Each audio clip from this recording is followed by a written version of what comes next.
تمام روحانی امراض اور مسائل کے حل کے لیے پیر محمود الحسن توحیدی چینل کو سبسکرائب کیجئے۔ بسم اللہ الرحمن الرحیم، الحمدللہ وحدہ والصلاة والسلام علی من لا نبی بعدہ ولا رسول بعدہ ولا معصوم بعدہ، اما بعد۔ محترم بھائیو اور بہنوں، السلام علیکم ورحمۃ اللہ وبرکاتہ۔ سورۃ توبہ کی آخری دو آیات کا یہ چھوٹا سا مختصر اور پرتاثیر عمل جو بڑے بڑے اولیاء کرام کے معمولات زندگی میں تھا، اور یہ بڑے بڑے اولیاء کرام کی ولایت کا راز ہے سورۃ توبہ کی آخری دو آیات کا مختصر عمل۔ یہی ہمارا زندگی کا مشن ہے کہ اللہ رب العزت ہمیں اپنے بندوں کی ہدایت اور شفا کا ذریعہ بنا دے۔ ہم آپ کے لیے، آپ کی اولادوں کے لیے اور میرے آقا علیہ الصلوۃ والسلام کی ساری امت کے لیے ہم دعائیں کرتے ہیں، اور آپ ہمارے لیے، ہماری اولادوں کے لیے اور خاص طور پر میرے آقا علیہ الصلوۃ والسلام کی ساری امت کے لیے اور خاص طور پر دعاؤں کا اہتمام کریں، اللہ کے سامنے روئیں، گڑ گڑائیں کہ اللہ رب العزت ہماری بے حسی کو، ہماری اس مجرمانہ غفلت کو، ہمارے اس جرم عظیم کو اللہ تعالیٰ معاف فرما دے اور ہمارے اوپر اپنے عذاب کا کوڑا نہ برسائے۔ تو سورۃ توبہ کی آخری دو آیات جو ہیں، اس کے اندر پورا حفاظت کا نظام ہے، اور اس کے اندر پورا ولایت کا نظام ہے، اور اس کے اندر اللہ رب العزت کے خزانوں سے لینے کا پورا نظام ہے، اور اس کے اندر تسخیر کا، محبت کا، خیر و برکت کا ایک نظام ہے، روحانی جسمانی بیماریوں سے شفا کا اللہ نے ایک نظام رکھا ہے۔ اس کے اندر حضرت ابو بکر مجاہد رحمہ اللہ ایک بہت بڑے محدث اور مفسر گزرے ہیں، اور بہت بڑے امام اور اللہ کے ولی تھے۔ وہ ایک دفعہ اپنی مجلس کے اندر اور اپنے درس و تدریس کے اندر مشغول تھے، بہت سارے شاگرد ان کے بیٹھے ہوئے تھے اور وہ واعظ و نصیحت فرما رہے تھے۔ تو اتنے میں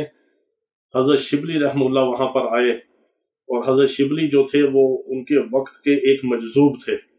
جن کو عام لوگ ان کو کچھ نہیں سمجھتے تھے، کوئی ان کے نزدیک کوئی اہمیت نہیں تھی، لیکن اللہ اور اس کے رسول صلی اللہ تعالی علیہ وسلم کے ہاں ان کا ایک بلند مقام اور بلند ایک مرتبہ تھا۔ حضرت شبلی رحمہ اللہ جب ان کی مجلس میں تشریف لائے تو وہ اپنی نشست سے حضرت ابو بکر مجاہد رحمہ اللہ کھڑے ہوئے، اور آگے بڑھ کے حضرت شبلی کو اپنی باہوں میں لیا اور ان کے ماتھے کے اوپر بوسہ دیا، اور ان کو اپنی نشست کے اوپر ساتھ بٹھایا، اور ان کو کچھ کھلایا پلایا، ان کا اکرام کیا، ان کی مہمان نوازی کر کے ان کو رخصت کیا۔ جب وہ چلے گئے تو اہل مجلس جو تھے، ان کے جو شاگرد تھے، جو اور لوگ ان کی مجلس میں ان کے درس و تدریس کے اندر شریک تھے، ان کی واعظ و نصیحت سن رہے تھے، وہ رہ نہ سکے، اور انہوں نے کہا کہ حضرت آپ نے اس شبلی کا، اس مجذوب کا آپ نے ایسا اکرام کیا، اس کے ماتھے کا بوسہ دیا، یہ کیا وجہ ہے؟ انہوں نے کہا کہ میں نے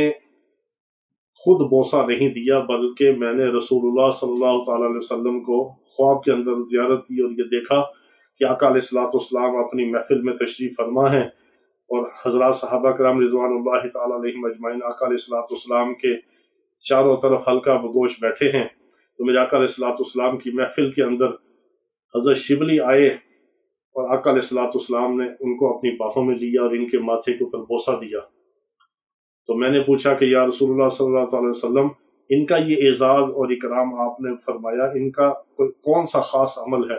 آقا علیہ الصلوۃ والسلام نے فرمایا کہ شبلی ہر نماز کے بعد سورۃ توبہ کی آخری دو آیات میرے اوپر محبت اور عقیدت کے ساتھ پڑھتا ہے، اور ساتھ درود شریف اس کے بعد پڑھتا ہے، میری بارگاہ اقدس کے اندر سورۃ توبہ کی آخری دو آیات کا ہدیہ بیچتا ہے، اور ساتھ درود و سلام کا ہدیہ بیچتا ہے۔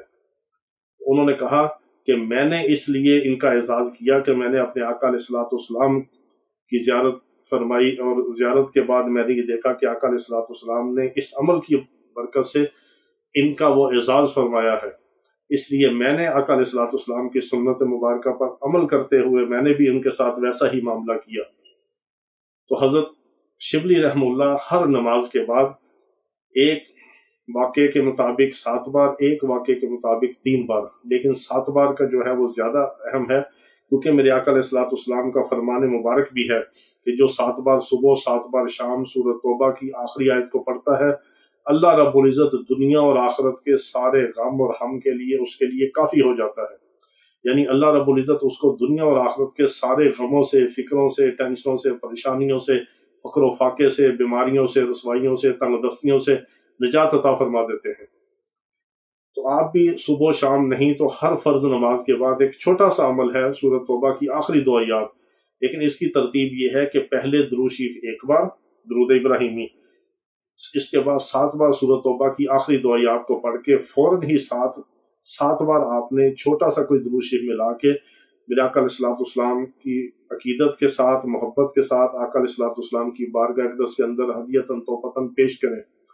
اور استحضار کے ساتھ کہ میرے آقا علیہ السلام کی بارگاہ اقدس کے اندر میرا یہ سورۃ توبہ کی آخری دعائیات کا پڑھا ہوا عمل اور درود شریف کا پڑھا ہوا عمل ابھی آقا علیہ السلام کی بارگاہ اقدس کے اندر پیش فرمائیں گے، اور میرے آقا علیہ السلام خوش ہوں گے اور میرے لیے دعا فرمائیں گے، کیونکہ جب کوئی کسی کو تحفہ دیتا ہے تو شریعت کا حکم یہی ہے اور تقاضا بھی یہی ہے کہ اس سے بڑھ کر اس کو دعا دو، اگر وہ تحفہ دے تو اس سے بڑھ کر اس کو تحفہ دو۔ تو ہم آقا علیہ السلام کی بارگاہ اقدس کے اندر ہدیتاً توفتاً درود شریف بھیجیں گے، سورۃ توبہ کی آخری دعائیات بھیجیں گے، تو آقا علیہ السلام جواباً ہمارے لیے بھی رحمت کی، برکت کی، خیر کی دعا فرمائیں گے، اور اگر ہمارے دعا گو ہمارے آقا علیہ السلام ہو گے تو ہمیں اور کیا چاہیے۔ اس کے اندر پورا ولایت کا نظام ہے، اور بڑے بڑے اولیاء کرام کو میں نے اپنی زندگی کے اندر دیکھا کہ سورۃ توبہ کی آخری دعائیات جو ہے وہ ان کا ورد زبان تھی، اور ایک بھی بندہ آج تک ہم نے زندگی میں ایسا نہیں دیکھا کہ جس نے سورۃ توبہ کی آخری دعائیات کو اپنی زندگی کا حصہ بنا لیا ہو اور اس کو محبت اور عقیدت کے ساتھ ورد زبان کر لیا ہو، اور دنیا کے اندر اس کا کوئی مسئلہ باقی رہ گیا ہو جو حل نہ ہوا ہو۔ اتنا بڑا اس کے اندر اللہ رب العزت کا ایک غیبی تکوینی نظام ہے۔ تو آپ یہ اولیاء کرام کا جو عمل ہے، خاص طور پر چھوٹا سا عمل ہے، مختصر سا عمل ہے، اس کو ضرور اپنی زندگی کا حصہ بنا لیں، نماز کی پابندی کریں، نماز کے ساتھ ہی 7 بار اس کو پڑھیں، سورۃ توبہ کی آخری دعائیات کو، اور اس کے فوراً بعد کوئی سا بھی مختصر درود شریف اپنی مرضی کے مطابق ساتھ لگا لیں، آقا کی بارگاہ اقدس کے اندر پیش کریں اور اپنے لیے دعا کریں۔ اللہ رب العزت ہمیں اپنے نام کی، اپنے پاک کلام کی برکات عطا فرمائے۔ وآخر دعوانا الحمدللہ رب العالمین۔